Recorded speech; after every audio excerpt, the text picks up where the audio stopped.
Welcome back, Fantasy Endgame fan, Fantasy Endgame, or Fantasy Baseball players, I should say. It's Sunday night, and you know what that means. The end of another week, but the start of a new week. It's like kind of like bittersweet, right? It's like on the one hand, a week's ending. Maybe you didn't do so great, but then there's always that renewed optimism for the next week. So how'd you do this week, Pierre, overall, in your 1,000 leagues? I'm always ready for a new week, win or lose. Well, because I'm in so many leagues, it's always a split decision, right? Win some, lose some. Our league definitely getting it handed to me by, I'm sure she's watching, but Andrea is doing her best number to keep me down in the standings. So I'll have to bounce back next week. But yeah, we're here. We are. It's June, officially June, and yet we are just like a third of the way into the season. We have a lot left, but this is where, honestly, I think this is the toughest part of the season, because in the beginning we're still not sure. We're watching, wondering, and it's easy to pick up on these hyped players, guys who are off to fast starts. And now it's like, okay, we've seen what they are, right? We know for the most part who is just not turning it around, who is actually sustaining their hot starts.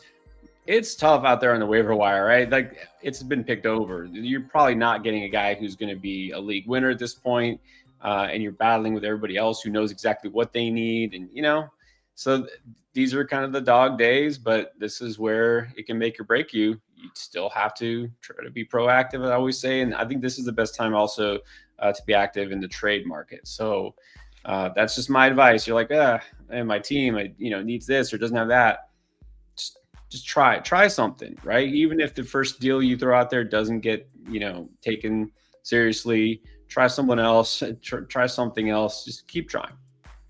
Yeah, do something. And another thing that can help you out, so stream pitchers who have great success, and especially if they have great success twice in a week, like these guys might. And let's start with Lance McCullers, who had great success in his last start. I would say 6 innings, 12 strikeouts, only 3 earned runs. He's now given up 3 or less earned runs in 3 straight starts after getting demolished by the Reds. So, are we seeing the Lance McCullers of old here? He gets the Pirates and the Guardians this week. That's great. Is he back? Is Lance McCullers back? He could be. I'm not going to say he is. I don't know if he's going to hold up. I really just am waiting for the next IL stint. I look sad but true. I always talk about players like Mike Trout. Like, I just don't want to deal with it. Clayton Kershaw, look, he's looking better, but is he really getting himself? And these players that you just know, right? Byron Buxton, whatever. And then there's Lance McCullers, who like puts them all to shame, makes them all seem like safe players, right? He's like we talk about the pillar of health. He's the opposite. He is the pillar of injury. I don't know if it's going to last, but look, as I just said, it's tough out there on the waiver wire. I think you just have the upside here. We know what it is because we know he's capable of, when he's healthy. You just got to do it, right? Pick him up. And the fact he makes 2 starts this week and the first one against the Pirates, yeah, he's got to be your first choice.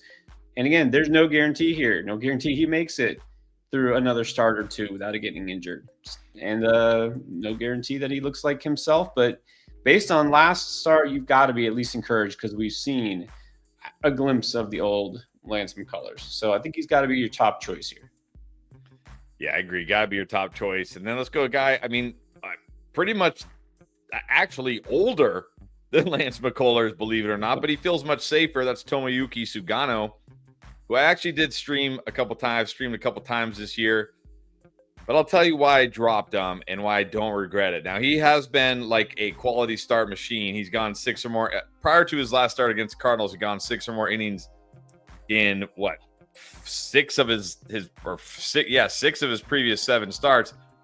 But here's the issue that I had with him and why I actually did drop him. Now, ratios are great, but he's only struck out more than 3 batters 4 times all year, and he's only struck out more than 5 batters once all year.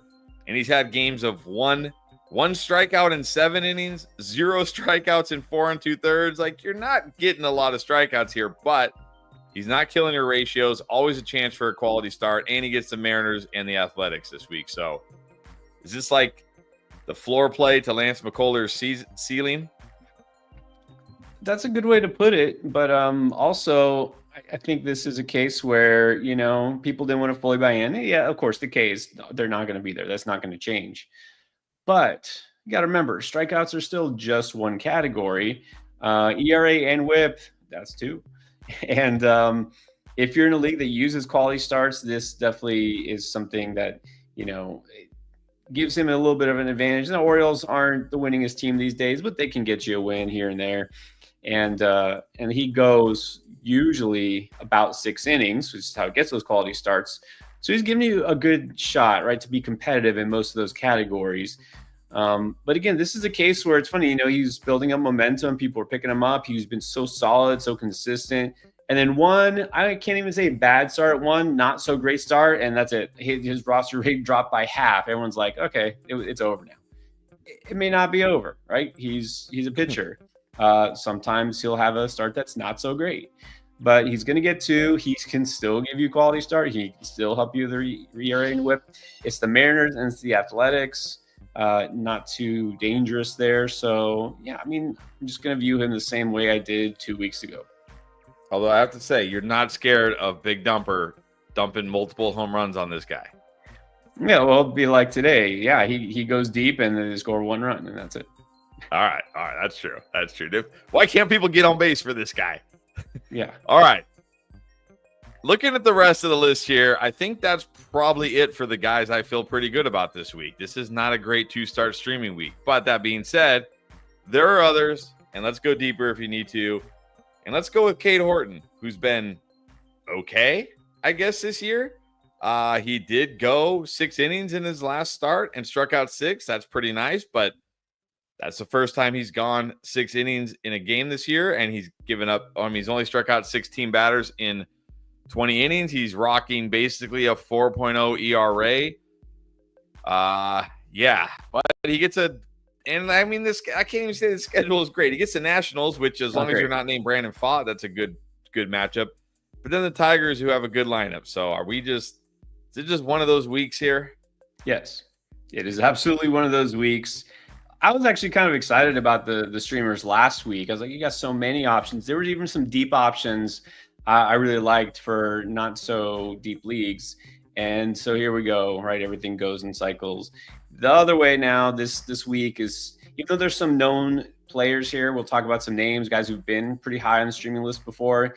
It's even the ones who you might like have like Cade Horton, have a terrible schedule at Washington, who, season long is kind of like middle of the road offense, but they've been a lot better lately, coincidentally, since Dylan Cruz got hurt. And at the Tigers are good. 2 road contests. It's going to be tough for Horton, but I still like Horton in general. And what you got to like about him is that he's trending upwards, right? Each outing, 4 innings, 5 innings, 6 innings, letting him go deeper. And finally, last time out, the first time we actually saw decent strikeout numbers, which he's got that in him. So again, this is risky. I know we're only at option number 3 and we already got high risk, high potential reward, but it's just how it is. Yeah, usually on Saturday I start looking at the 2-start streamers, and it was not an exciting week for him. But let's continue on here with a White Sox pitcher, Shane Smith, who was off to a good start this year, has kind of come back down to earth a little bit, but still, sporting a 2.68 ERA, you'll take that. He's got 54 strikeouts in 57 innings. He is coming off a matchup against the Mets where he only went 3 2/3 and gave up 3 earned runs. But it's the Mets. That's an elite lineup. Can't fault him for that. Schedule again. This is another good bad schedule. Again, the Tigers that could always go bad, but then against the Royals, you got to feel good about that. So, talk me into Shane Smith this week. Well, Shane Smith is a guy who had been really, in terms of what's giving you a high floor. I can't say high ceiling because, of course, the White Sox, you're not getting wins and not always going deep enough to get you a QS, but the strikeout numbers are fine, right? He's not killing you. He's not low strikeouts like Sugano, who's 1 every other inning. It's about 1 per inning. And the schedule here is kind of middle of the road. So everything here is pointing to him being a kind of middle of the road streamer. He's been good all year except for his last 2 starts. So now you have to wonder, right? This is maybe a tipping point in his season, right? Maybe not. But is he now all of a sudden going to start seeing some negative regression, right? Are we going to see some of those, some of those weaknesses exposed, or does he just get right? So I would say not, like Horton's more high risk, potential high reward. Smith is kind of like medium risk, medium reward. All right. Well, then where does that leave Max Mayer, who was looking great for most of the season, and then last week faced the Padres and got rocked for 4 earned runs and 7 hits in only 3 1/3 innings, while striking out shockingly 0 batters. Very shocking for a guy who's kind of known for that strikeout upside. I mean, even with that 0 strikeout game, has 63 strikeouts in 59 innings this year. But he also has a nice schedule. Rockies, I mean, the Rockies, even at home, you don't really fear the Rockies too much, but especially Rockies on the road, that's great. But then he does get the Rays in Tampa. Now, the Rays are not a good lineup by any stretch, but that is a Little League ball field. So what are you expecting from Max Mayer this week? Yeah, still the way he's pitched lately, especially his last start, high risk, medium reward. Look, it's the fact that the Rockies, right, in Miami is on tap means he's got to be a strong option for his first start. And the second one shouldn't really scare you away. I mean, there is risk. Like you said, the ballpark, the Rays, when they're hitting, they can hit in bunches. Junior Camaro's waking up. So it is definitely risky his second start.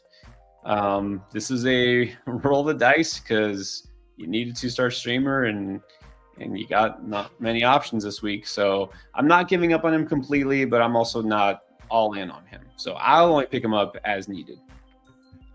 All right. And then how do you feel about Andre Palante? I feel like this is another guy where it's like he feels streamable, but then you kind of like after you stream him, you're like, that's it. That's all I got. I mean, he can go 6, doesn't always go 6. He can strike out batters. He's struck out 7 batters twice this year, but he's also had plenty of games of only 1 or 2 strikeouts. So you never really know what's going to be there. Not to mention he gets the Royals. That's great. But then the Dodgers, that's not so great. How deep you got to go to be starting Andre Palante for both those starts this week? Yeah, if it wasn't for the Dodgers, that second start, I might have him a little bit higher on this list. Look, I think Palante, he's inconsistent for sure, but he's more reliable probably than people realize because each of his last 2 starts, he came within 1 out, right?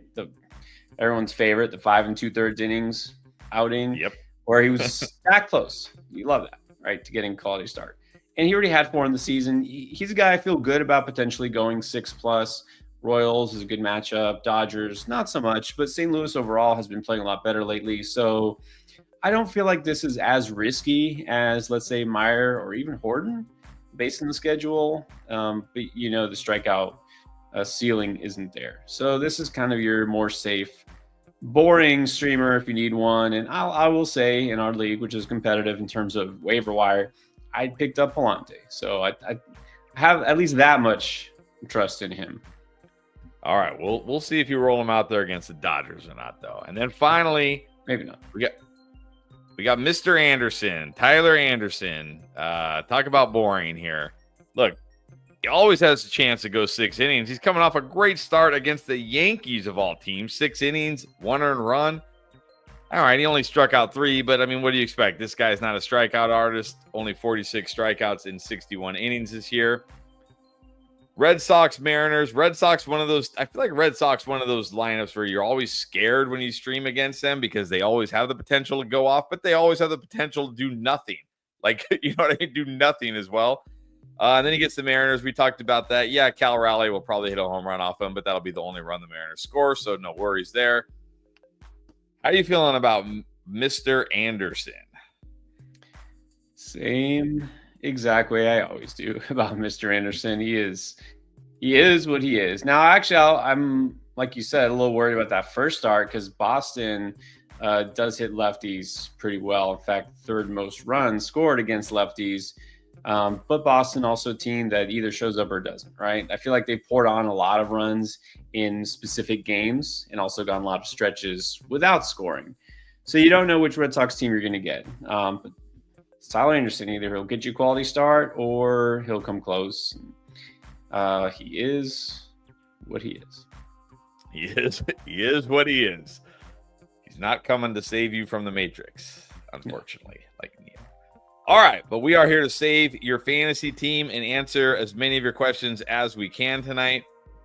As a friendly reminder, if you are impatient, want to get your question answered right away, because we're going to be going for about 45 more minutes here. We do have a lot of questions. You can drop a super chat just like Michael did here. That will get you to the front of the line. Now, it's not necessary. We'll still answer as many non-super chat questions as we can, but Michael jumping right to the front of the line. Thank you so much, Michael. Hope you're having a good Sunday. All right, and he gives you a softball, just a nice, easy softball to start it, because I know as soon as you see the word drop Jordan Romano, yes, you're already saying yes. It's for Tyler Scott or Justin Martinez. You know me too well.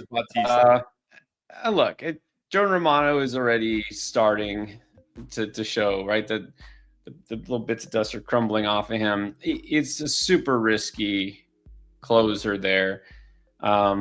Justin Martinez is out there. You grab Justin Martinez. He is the closer for the Diamondbacks because AJ Puck is on the IL for a long time, probably still.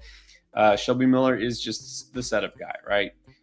Martinez has that job. We know talent. I mean, yeah, talent only gets you so far, right? There's other guys who can throw 100 plus miles per hour and they can't hit the broadside of the barn. But still, Martinez hasn't done that. He has shown low ratios, high strikeout rate, getting saves. So I'm kind of shocked Justin Martinez is on waivers in any league. I think you got to pick him up. And if he wasn't, and you were asking me to drop Romano for Scott, I would still say yes. Is there anybody you wouldn't drop Romano for? Well, yeah. I mean, look, he's getting saves still right now. As of right now, the Phillies still don't have really other options, which is why Romano's got that job. But they did get Romano in the offseason for this, right? That's what they wanted. He was going to be the guy. He was the guy until he got lit up his first 3-4 times out, and then he settled down. So I'm not saying he's, completely hopeless or anything like that. I'm not 1,000% out on Jordan Romano, just like 998%. Okay, all right, let's move on to Keith. What's up, Keith? He wants to know what you think of Logan Webb's season so far. I'm guessing you think it's been pretty good. 2.828 ERA, 84 strikeouts in 73 innings. Not much to not like here, but has he reached his peak? No, Logan Webb, and I won't talk about him on Panic. I know last couple of starts, he hasn't been as good.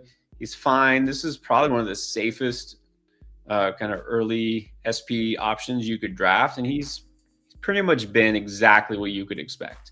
So, no, I think, again, he's kind of a much better version of Tyler Anderson, being that he is what he is. You know almost exactly what to expect from him. Zero concerns. Is he going to reach another gear here all of a sudden that we haven't seen before? No. So I wouldn't say, like, as he reaches peak, I mean, I'm not sure how to answer that, but I think if you expect him to give you numbers similar to last year and the year before, you probably won't be disappointed. If you expect more than that, then you will be, but I'm not sure why you would. He's fine. Like, nothing to worry about. All right, then what about Will Warren? He wants to know, he dropped Will Warren, and he was going to drop Merrill Kelly to pick him back up for next week. But after yesterday's debacle, he's not so sure. Will Warren faces the Red Sox this week, which has me on the fence about Will Warren too, because I get tilted. I get upset. But I also try to stay level-headed. I've been playing, not fantasy baseball for a long time, but I've been playing fantasy sports for a long time. I understand things happen.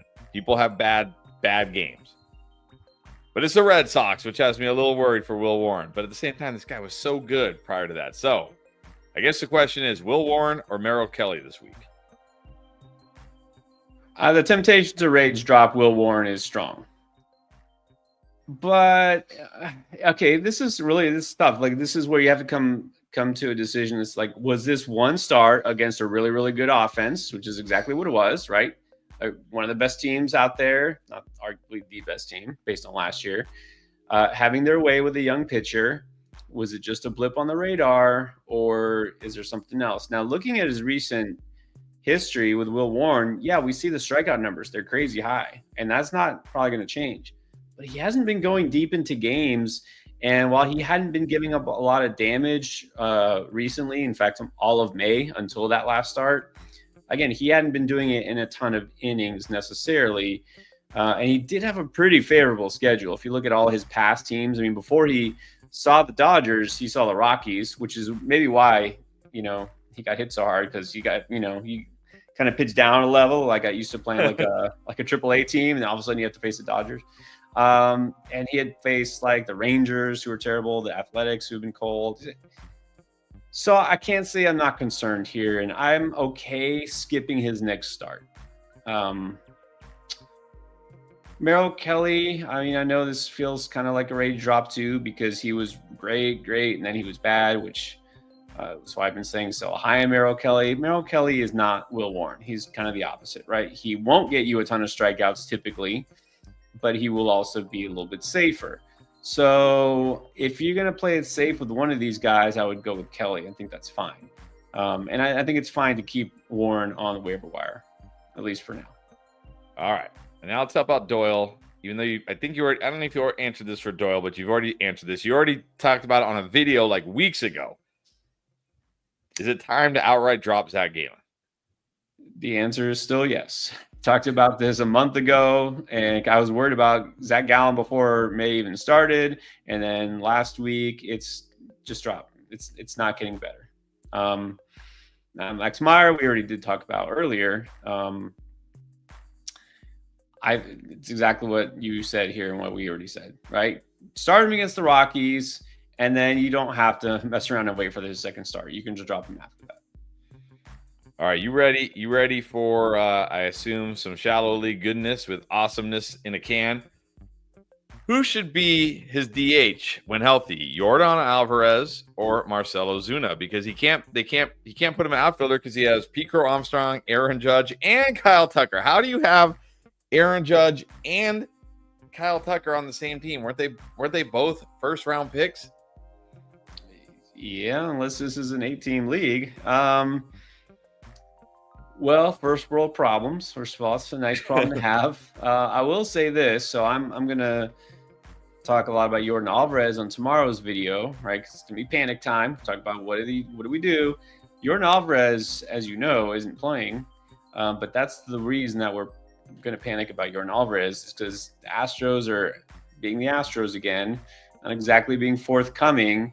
So it went from inflammation to, oh, I broke my hand.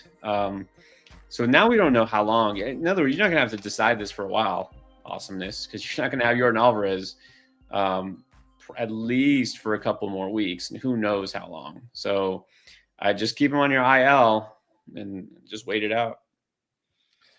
All right, and then we got some Brandon Fott questions. First of all, A&S Evermore, just want to let everybody know. I didn't talk about Jesus Luzardo either, who was terrible. Yeah. Well, okay, perfect segue. Fott. Okay, so on tomorrow's video, it's the panic video. Brandon Fott's going to be on there.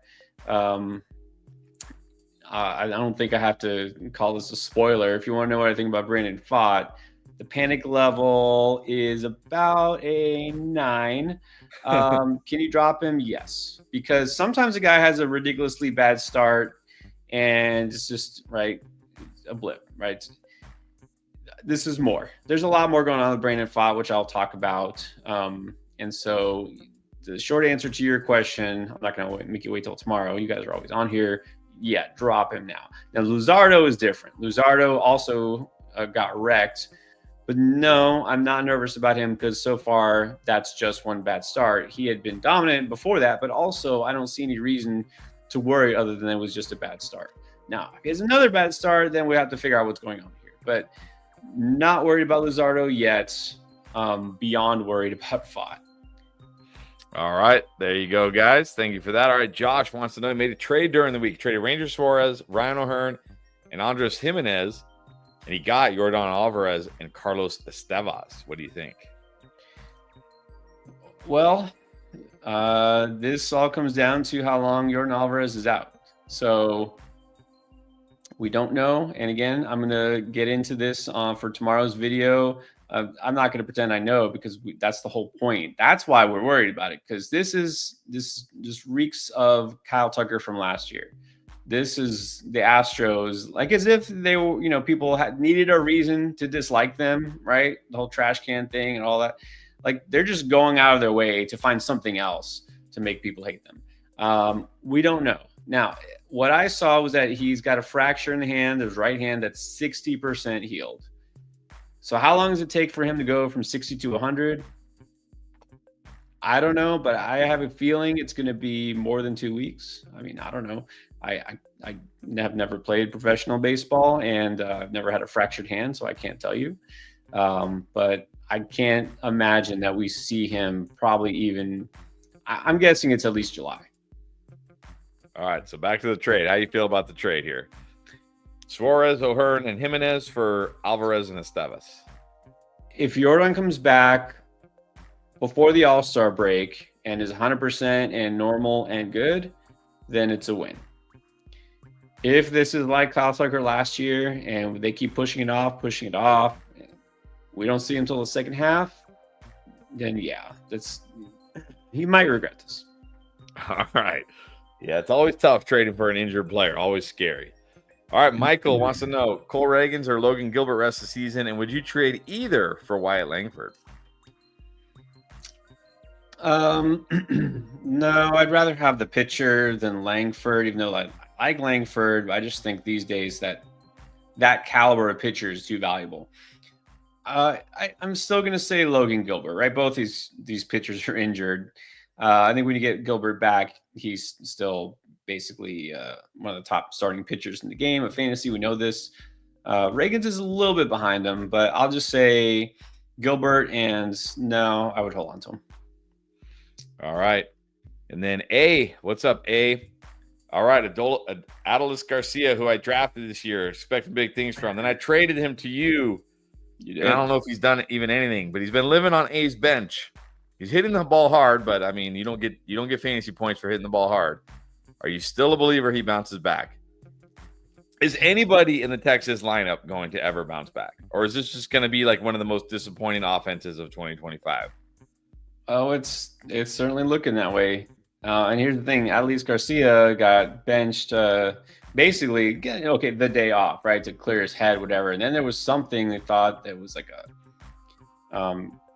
like day-to-day, some sort of an injury. But no, I think he's just been benched. So that's not a good sign. I want to keep saying yes because I still think he's got it physically.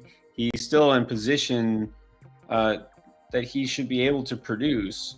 And most of the numbers, other than, let's say, okay, the strikeout rate isn't great, but for a slugger, it's really not that bad either. I mean, I really think he is capable of binging again, but look, there's no way that even if he gets back to the lineup, you should be starting him. So I think it's okay to keep him on your bench. I still got him on my bench. I haven't cut him yet. I'm going to give him a little bit more time. All right. And then Michael wants to know, I assume, I don't know, I guess he's got to make this decision every day. Start two, Michael Harris, Barger, who's been red hot, or Tommy Edman, who's kind of showing signs of life again. 4 for 5 yesterday. It's already hit a home run today. Which two? Who doesn't make the cut? Yeah, well, that's tough. I would say, someone as hot as Barger's been, leave him in while he's hot. I think you just got to do that. And I like Barger. I talked about him a couple weeks ago as a nice deep league pickup, so I'm glad you got him. Edman, it's about playing time. I called Harris a bust, and he's still playable, but give me Edman and Barger. All right, there you go. And then Timmy Tam, what's up, Timmy Tam? He wants to know, who does he drop once Lucas Urseg is back from IL? Jason Adam, Luke Weaver, Reed Garrett. It's a saves plus hold league. Well, between those three, it's got to be Garrett. You're definitely not dropping Luke Weaver, and you shouldn't drop Adam either. So, I think Garrett. You can let Garrett go. All right, let Garrett go. All right, back to back. It's our weekly Devin Williams question. Is Devin Williams still worth holding on to in a 12-team points league? Saves only. If you don't, if it's saves only and it's a points league, no, you can let him go. Again, it's possible second half things change, but I don't feel like he's an absolute must hold if he's giving you nothing. All right, Slayer Live PR with the trade question. Would you trade Gunnar Henderson and Garrett Crochet For Ohtani, I'll tell you right now, I would do it in a category. It's like, give me Ohtani. That is a big boy trade. Just give me Ohtani. Yeah, I think just take Ohtani. If you get the best player in the universe, you're giving up 2 players. Gunnar, sure. Gunnar Henderson, one of the better players in the game, but he hasn't exactly been on fire. Coming back from injury. Yeah, I think you got to take Ohtani. Question for you. And I don't know who we gave the that league to, but I offered Ellie De La Cruz and Jackson Merrill. Would you give up Ohtani for that? For Ellie and Merrill? Yes. I think I would take those 2 players, yeah. I offered that for Judge just because I wanted Judge that badly, and it got denied. Aaron Judge is, look, Ohtani Judge is almost the same. Judge is just playing out of his mind right now. So I get why you just flat out reject it. You know what I mean? Because you might regret that. Oh. But I mean, is Ohtani any worse? Ohtani's got more steals. I mean, yeah, he's not batting 380 or whatever, 390 like Aaron Judge, but he's got more home runs. He doesn't have the RBIs because he bats leadoff, but he's on pace for like 200 runs. He's going to score like 200 runs this year. Yeah, no kidding. Still can't believe you got the number 1 pick. I don't know. It was random. I swear it was random. Seems a little sus. You get the number 1 pick in the end game league. Huh? It was random. All right, David with the super chat. Thank you, David. Has got to keep 2 second basemen, Jake Cronenworth, Jackson Holiday, who's been hitting pretty well lately, Jordan Westburg, or your boy Marcus Semien. Which two make the cut here? Or which 2 don't make the cut? Well, it hasn't changed. Semien does not make the cut. I'm getting rid of him. I'm going to keep the 2 Orioles. Because here's the thing with Westburg, in some leagues, and I don't know where you play, but sometimes he qualifies at third base also, which kind of helps. Cronenworth is fine, but Holiday's still more upside. So I'm keeping the Orioles. All right, and then Requiem for a Dream. We talked about McCullers, obviously worth adding for 2 starts. What about Kyle Gibson? Is he worth it for the 2 starts this week? Gibson, actually, is that Gibson Long? Sawyer Gibson Long? Is that what we're talking about? Gibson. I thought Kyle Gibson Long. Who is that? I don't even know who that is. He hasn't pitched all season. He's for the Tigers. I'm not starting him, even if he's back. Let's wait and see. This guy's missed a lot of time, and that's going to be possibly a stash. That's about it. So McCullers, yes. All right, then he wants to know rest of the season: Michael Wacha, Reese Olson, or Lance McCullers.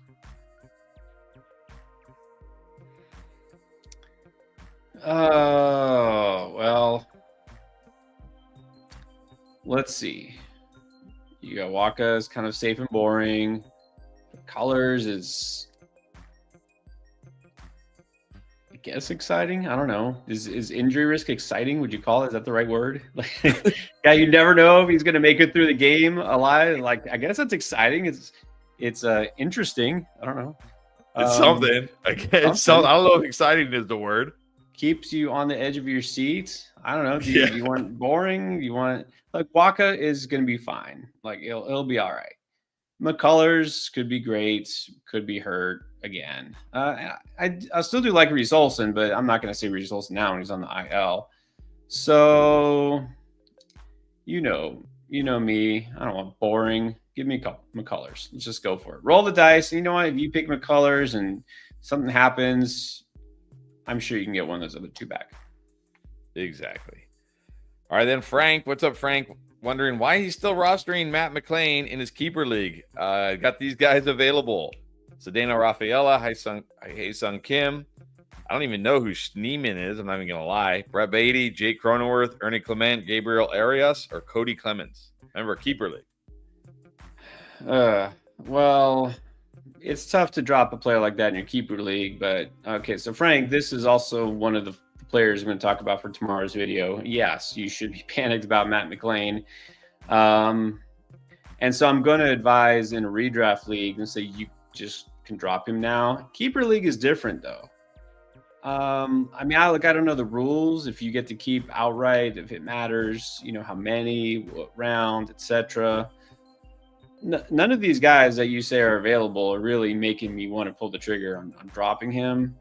If you just want something, you could go Cronenworth, right? Pretty safe in terms of production. He'll get you counting stats. So I'm okay benching McLean and adding Cronenworth, but it's tough to drop in a keeper league. All right, and then we got a super chat from Juwan Fly. Thank you. Rest of the season, Roto League, you got Colton Cowser or Tyler Ward? Oh, rest of the season, Roto. I'm going to go Cowser. Like Taylor Ward is, coming off another hot streak, right? He powered up for a couple weeks. It's going to come back down to earth. But even then, he hurts you in batting average. And there's only so much you can do with that Angels lineup. I like Cowser, not quite as exciting either. He's not going to hit as many home runs as Ward, from here on out, I don't think. Batting average should be better. He can actually still use some bases. Runs, RBIs, I think I give him the edge. So this is not a huge gap, but I'm going to go Cowser. All right, back to Requiem for a Dream. Wants to know, is Marcus Semien back? 2 for 2 with 3 runs today, 4 for 4 the other day with 3 runs, a home run. Should he add him while Mookie Betts rests his fractured little toe? I mean, if you need somebody, sure. Just don't be shocked when the 0 for 4 start coming in again. I don't think Semien is going to be like all the way back. Like back meaning, we're going to see prime Semien. Even if we say, okay, well, last year's Semien. How good was last year's Semien? He really wasn't that great. So short-term streamer, fine, but I'm not like back in on Semien because he had a decent week. All right, and then Slayer wants to know, someone dropped Iglesias in his league. Is it worth dropping Justin Martinez for him? No, I'd rather have Martinez. I mean, Iglesias has the resume and he has the name, but Martinez has just been better. I mean, he's getting saves. He's not getting hit. I don't blame whoever dropped Iglesias. I understand now. I don't think he's outright lost the job yet. And it's not like the Braves have a great option except for possibly Craig Kimbrell. I know, again. No, I'm not going to drop Martinez. All right, and then Esteban wants to know, good evening, Esteban. Thank you. Should he drop Jackson Jobe and pick up Ryan Pepio? Yes, I would do that. I mean, Jobe hurt, so that's an easy drop. Yeah, I like Pepio. He's been very solid ever since the day that Chris dropped him. Exactly. After his fourth straight start of being terrible, he gets good. That's how it goes. That's how it goes in baseball, though. That's how it goes in baseball. Yep. All right. Frank wants to know, how do you rank these players, returning players this week for Fab? Andres Jimenez, Parker Meadows, Colton Cowser. Is that, what's his name? Is he back? Maybe. Encarnacion Strand. Yeah. It's funny because, it's like you have CEH in football and you have CES in baseball. I feel like they're the same guys, right? As soon as their name pops up a little bit, people, ooh, do I need to add him? And then just wind up disappointing. Yeah. No. And they both wear red. I like Parker Meadows and Colton Cowser. Those two are by far going to be my top choices. Look, if you're in a 15-team league, like Frank is, $1 for CES, that's it. Dollar bid, see if you land them. If you don't, oh well. Jimenez, maybe a couple of bucks, but I think only if you really need somebody at that position. I will spend an adequate amount to get Colton Cowser. Not going crazy. I'm not going over 10% or anything like that, but I'll spend up a little bit to get Colton Cowser. Let's say if you're in $1,000 Fab league like NFBC, I might go 30s. Might go in the 30s. Higher if you feel like you need to for the competition. Although I don't feel like everybody's all over Colton Cowser right now. And then Parker Meadows, also probably pretty similar there. I would just see if you can get at least one of those guys. All right, try to get one of those guys. Thank you, Frank. And Benny, what's up, Benny? What's up? Smashed me a couple weeks ago in our league, saying finally Tyler Soderstrom's power is back. But his real question is, who do you stream? Now that KS Kim is actually Haesung Kim, how you pronounce it, from the Dodgers. He clarified that. Brett Beatty, Chase Mydroth, Luis Garcia or Caballero. Lineups locked for the week, so you got to decide now who you streaming this week. Yeah, my draw. It's time. It's run its course, right? He stole a bunch of bases for like 1 week. I think it's over. Look, the Nats are getting hot. Luis Garcia has been hot. I'm gonna go Garcia out of that group. All right, and are you ready for the pitcher panic time? The pitcher elbow panic time. Corbin Burns left the game, getting an MRI on the elbow. Does a pitcher ever leave the game with some kind of elbow something or other to get an MRI on the elbow? Does it ever end well? Does it ever end where they come back and say, "Oh, he's fine. He's gonna miss one start and he'll be back"? Like, does this ever end well? Ever? Well, it could be negative, and it could be that he's just got soreness, inflammation, and even then, does that ever happen? Does that ever really? I love your optimism, but does that ever really actually happen? Oh, it could happen. Yeah, I mean, look, I think these days there's so much more cautious than ever, right? And they always assume worst case scenario, as before, be like, he'll be fine. So I'm not gonna jump to conclusion either way. It could be worst case scenario. Of course, it could be. But don't go out and drop him just yet. Don't drop him, but don't worry. Tomorrow it's going to be Tommy John surgery. Don't worry. But hey, you know what the good news of this would be? If he is actually on the IL, maybe Ryan Nelson actually gets back in the rotation. Oh, great! Would have been nice if he was in the rotation this week, like he was supposed to be for me. All right, Gabe, in a 10-team points league, who would you rather have at first base? Christian Walker, Tyler Soderstrom, or Cody Bellinger? I gotta go Cody Bellinger, because you're talking points league, not just homer and some steal upside, which the other two don't have, but he still takes a lot of walks.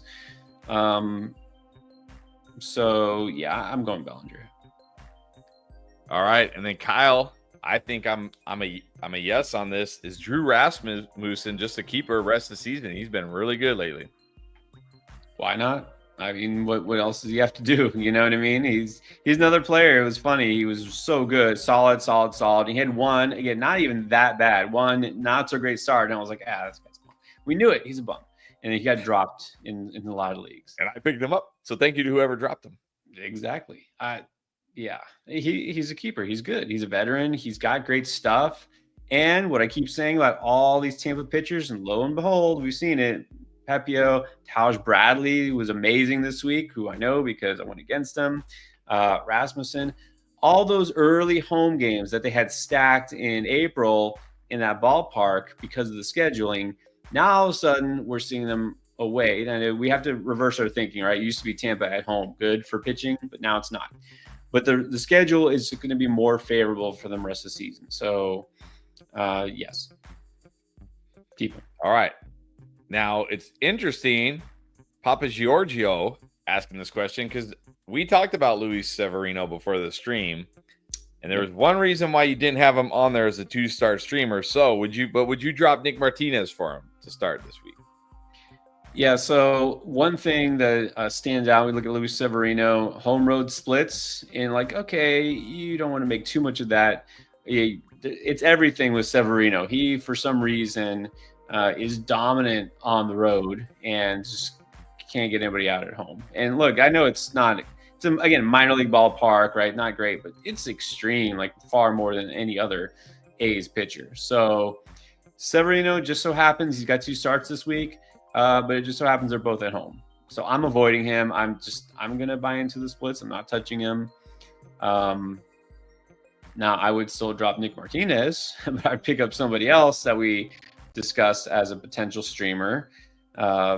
If they're available, I don't know if Sugano is for you, Shane Smith, maybe Palante. So, but that's the reason I'm not buying into Severino this week.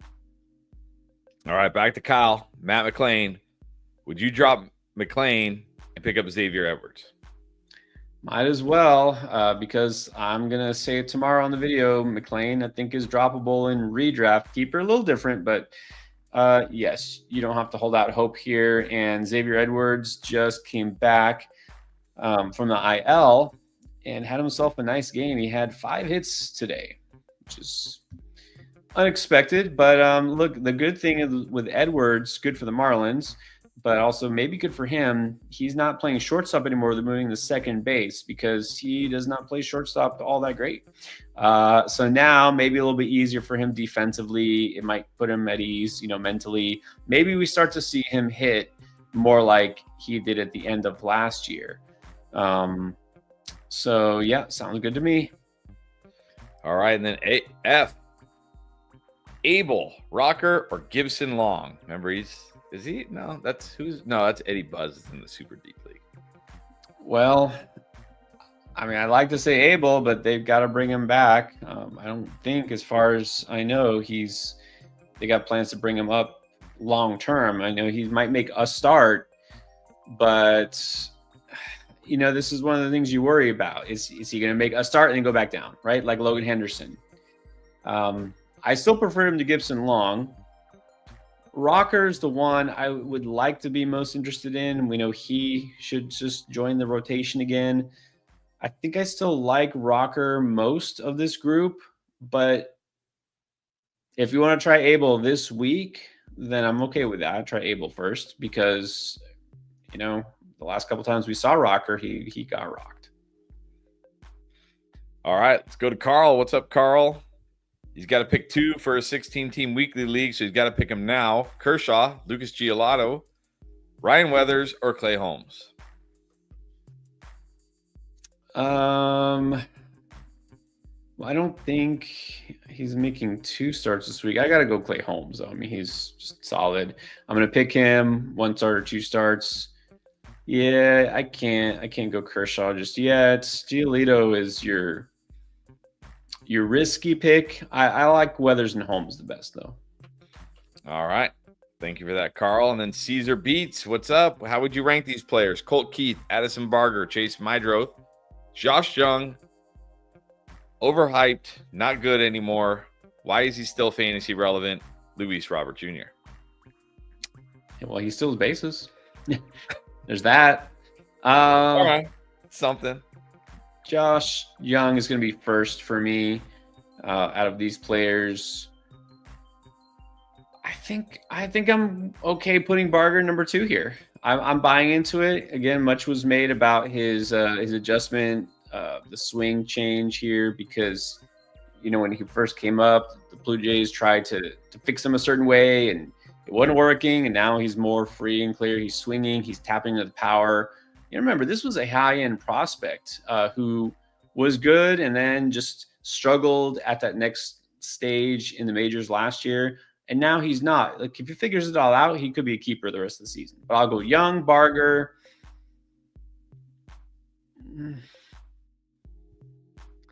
Guess I'll go. I think actually I'm going to go Robert Jr. third, and then Keith, and then Mydroth. I want to believe in Colt Keith. I think the talent is there, but he's just still so inconsistent, and now the playing time is inconsistent. So I just worry about what he's going to be able to bring to the table the rest of the season. All right, you ready for another how is this your decision question? Sure. Chili Willie, Rafael Devers or Junior Caminero? Can only keep one of these guys, apparently. Okay, well, I have to turn that on to you and ask why. Like, why? Why would you mean keep one? Why can you only keep one? I guess Devers. He's in a two-man league. Yeah, I'm not sure what this is. If I have to choose, I guess I'll go Devers. All right. Timmy Tam wants to know, Andrew Abbott, is he just a guy you're going to roll with the rest of the season? How can you not? I mean, what else does he have to do, right? Sure, he could have one of those starts. And again, I feel like it's going to happen at some point. He'll have a game. He gives up like 6 runs in like 2 innings. And all of a sudden, the ERA starts to look normal. But until that happens, you just can't question it. Keep rolling him out. All right. And then Gabe wants to know, Brian Reynolds was dropped in his league. Would you pick him up and drop Nick Castellanos? It's like meh for meh. No, I don't think I would. What is that? What is that? I can't remember what movie it is, but that just reminded me of a movie. All right. Here we go again. Ethan, Tyler Soderstrom or Goldschmidt? Rest of the season, I guess. Ooh, now this is a tricky one. All right, Ethan, good question. Fair question. So this comes down to, what do you want? Average or power? That's it. Goldschmidt somehow still hitting like way over 300. The batting average obviously legit. We know he can do this. Gonna score runs for sure and driving runs in that lineup. And then there's Soderstrom, who, he's not hurting you in terms of batting average. He's okay, but he's doing what Goldschmidt is not, is hitting home runs.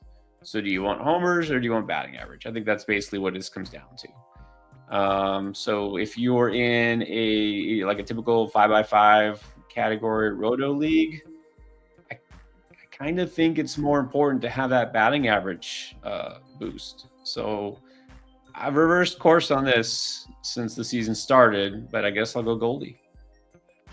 All right, and then let's clarify on Chili Willy. Apparently, it's a trade. Junior Caminero for Devers. Who won? And it's points. I think the way that he's hitting now, I guess he's just playing angry. Maybe that's what it is. Rafael Devers. Maybe they should ask him to move positions every month, right, just to keep it going. I think you just have to go with Devers. Like, Junior Caminero is finally starting to kind of break out, but still, are we going to say that he's going to get up to Rafael Devers' level? That's what we won. That's what we thought we might see this year, and maybe he does. But give me the guy who actually is Rafael Devers. All right, we got a few questions on this. D Macho, what's going on with Bubba Chandler? Nothing.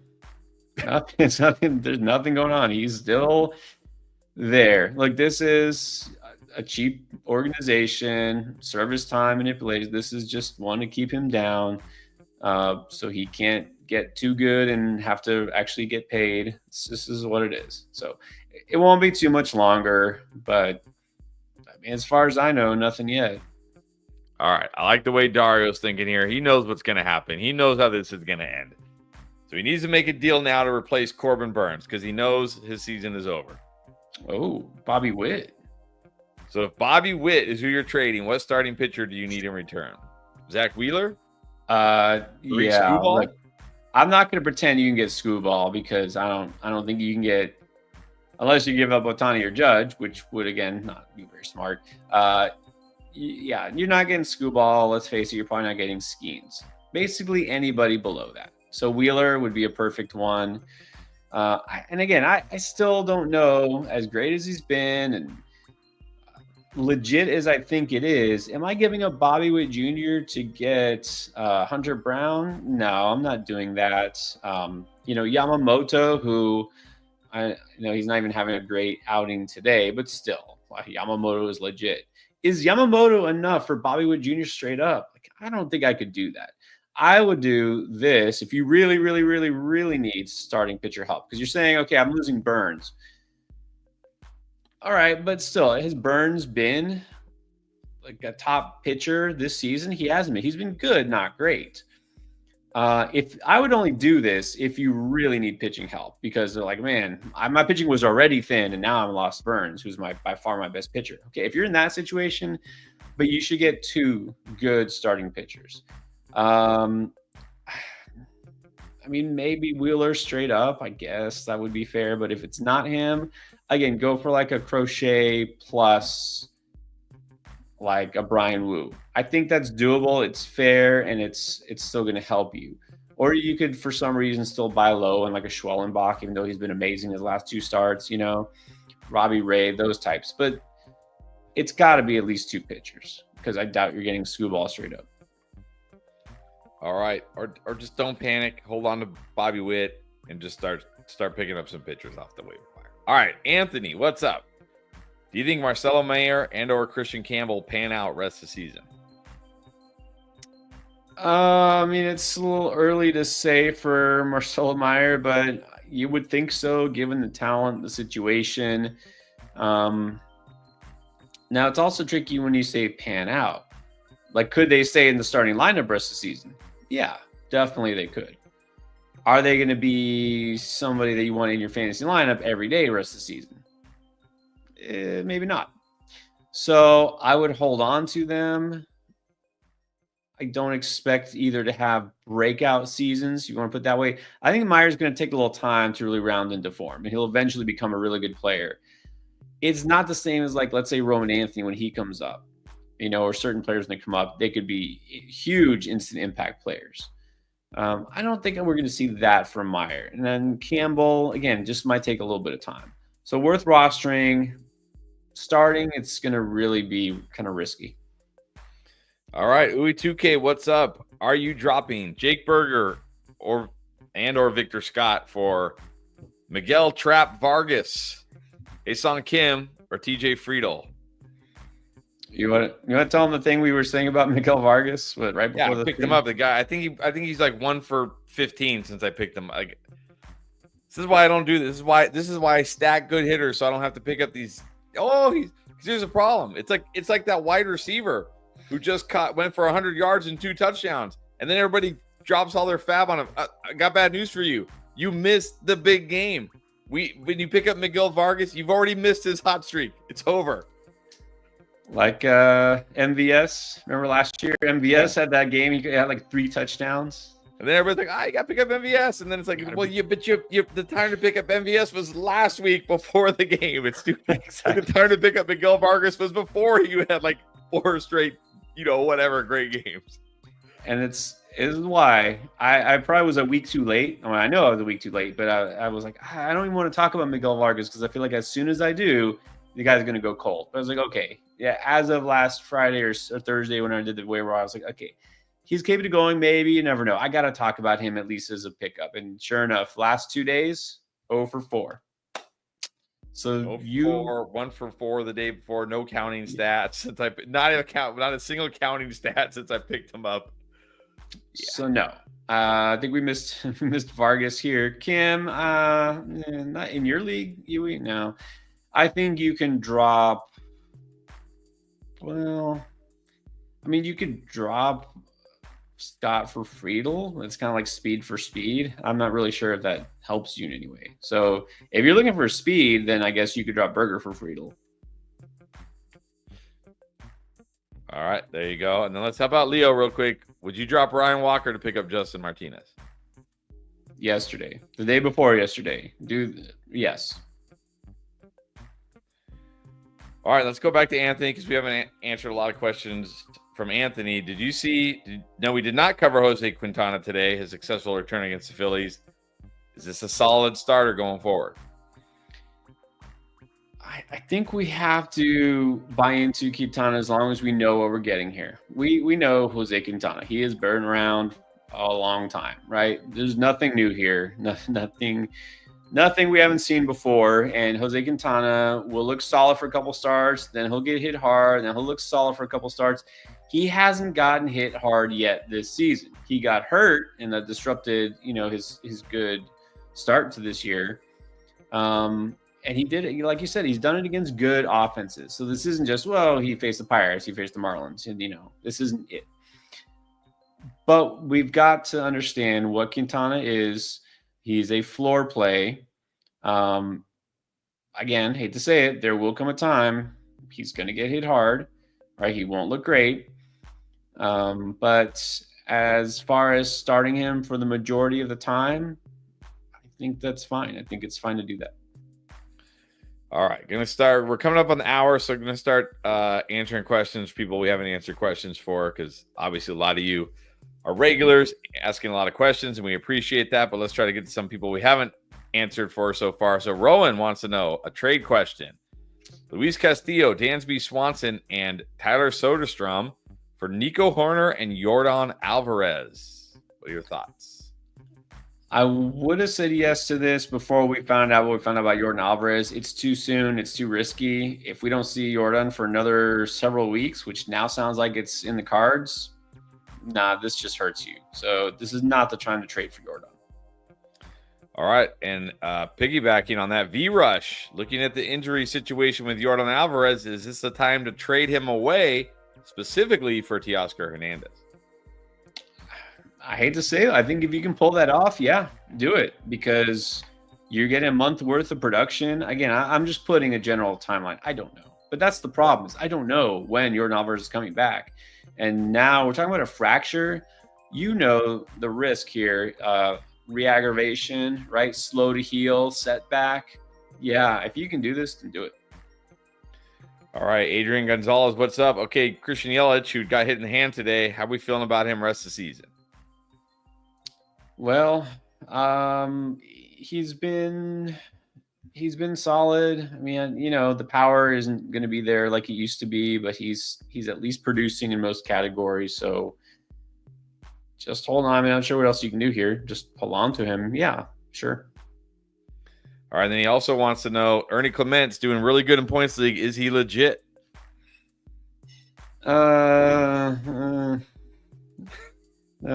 he's okay. He's fine.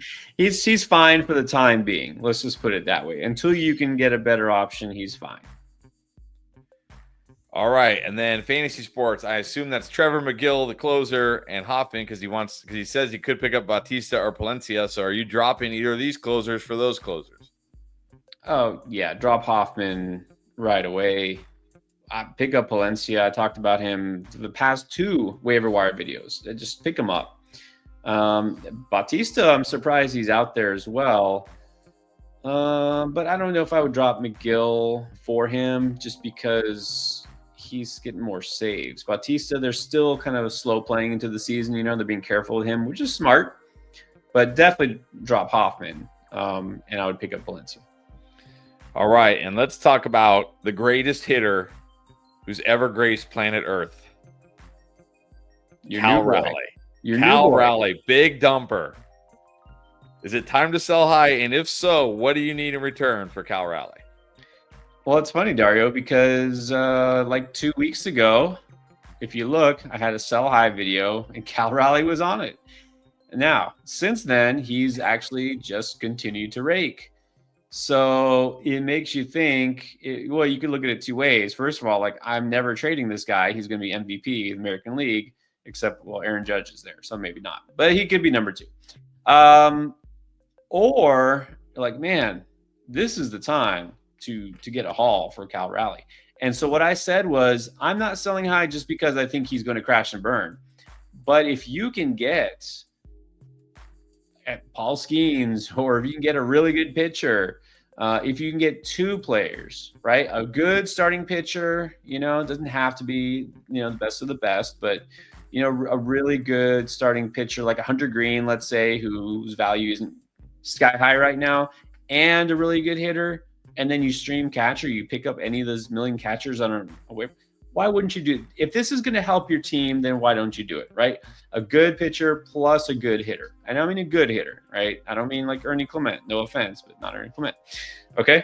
So, Chris, you say the same thing, and I know you got Raleigh. I'm not sure that you're looking to move him, but if you can sell high, aren't you always willing to sell high at least?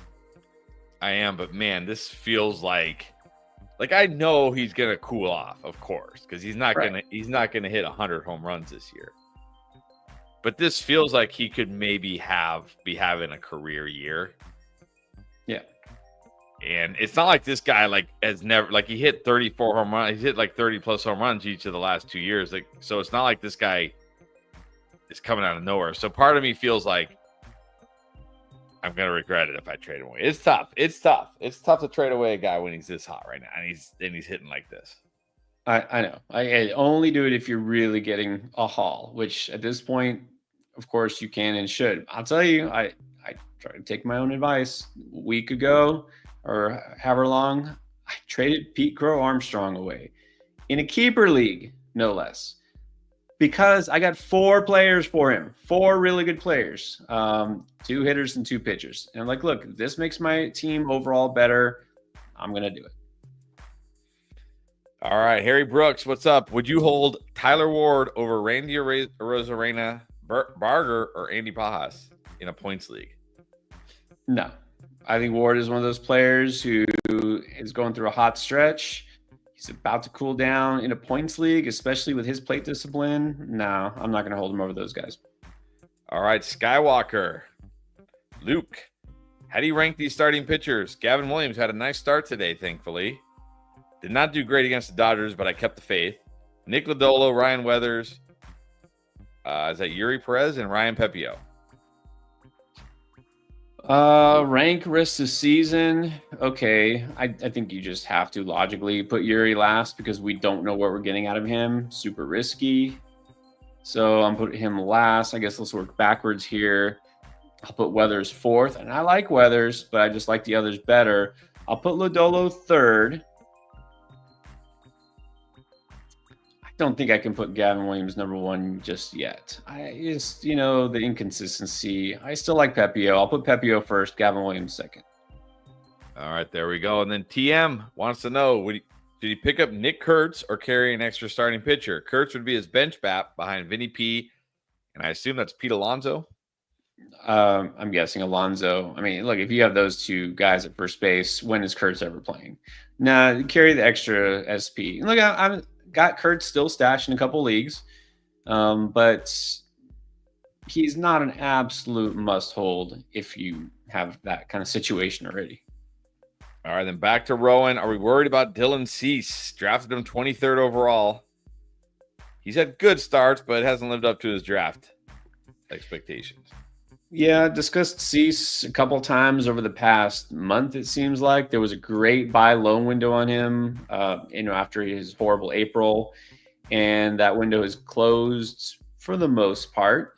Look, at this point, if you still have him, you already rode out the storm, I think. You already seen the worst of it, so just hold on to him. All right, and it looks like we are all caught up. We're a little over the hour here. I want to say thank you to everybody for being on. As always, we appreciate it. We will be back Wednesday, right? Wednesday? Yep, Wednesday it is. Pierre's at summer, so Pierre's got all the time in the world now. Yep. Pierre will be streaming 24/7 every day of the week now. He's on summer break. Now we'll be back here on Wednesday to do this again. Actually, let's finish with Harry because Harry's never on here. All right, well, who would you pick up if you drop Ward between those three guys? Barger? Those guys are all in waivers? Wow. Okay. I mean, I gotta say I still like a Rosarena the best long term, but if these guys are just out there, like nobody cares to pick them up, might as well stream Barger for the next few days until he starts to cool off and then go back to a Rosarena. All right, and then I lied. One more because Drew did not get a question in tonight. Are you holding Matt McLean in the 14-teamer? And this is the perfect segue to promote the video that's coming out tomorrow. About to talk about these panic players, guys that you just don't know what to do, right? Should you drop them? Should you trade them? Or do you hold on? And look, long story short, Matt McLean, I think it might be time to let go. 14-teamer is pretty deep. So if you can afford to, I mean, again, it depends who you're picking up to replace him. So I just don't think he's a must hold anymore. There's a lot of red flags since the season began. The red flags are multiplying. They're not going away. All right. Thank you again, everybody. Like I said, we'll be back here Wednesday to get you caught up on what's going on for the week and get you ready for the rest of the week. But of course, in the meantime, don't forget, videos coming out tomorrow, Tuesday, and Wednesday. Buy low, breakouts, panic, or keep trade cut, whatever it's going to be. So check those out. If you haven't already for some reason, make sure you're subscribed. Hit that bell notification so you know when we go live. Enjoy the rest of your Sunday, everybody, and we'll see you back here on Wednesday.